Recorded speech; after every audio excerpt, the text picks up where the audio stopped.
Hello friends, मैं विकास विश्वकर्मा एक बार फिर से हाजिर हूँ आप लोगों की सेवा में, आप लोगों की हेल्प करने के लिए और एक नया टॉपिक आप लोगों को बताने के लिए।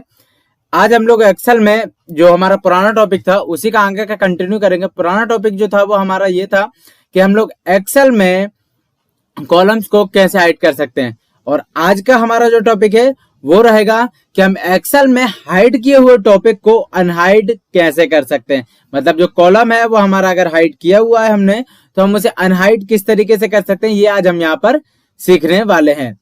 तो इसका एक तरीका तो ये होता है कि जैसे अगर मान लो हमने सिंपली अभी तुरंत जस्ट अगर हाइड किया है कॉलम को, तो हम अंडू कर भी इसे वापस ला सकते हैं।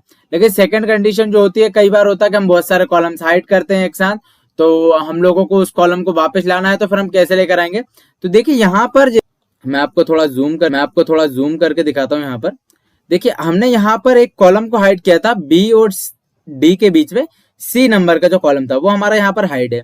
तो हमें यहाँ सेंटर पे रखना है, राइट क्लिक करना है और अनहाइड पे क्लिक। जैसे ही हम अनहाइड पे क्लिक करते हैं, हमारा कॉलम जो है वो वापस आ जाएगा।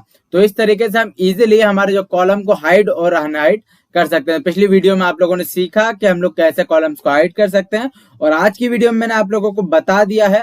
आई होप आपको इजीली समझ में आ गया होगा कि किस तरीके से हम कॉलम्स को अनहाइड कर सकते हैं। फ्रेंड्स, अगर कोई भी समस्या आती है, कोई भी दिक्कत होती है, तो आप हमें कमेंट्स करके बता सकते हैं।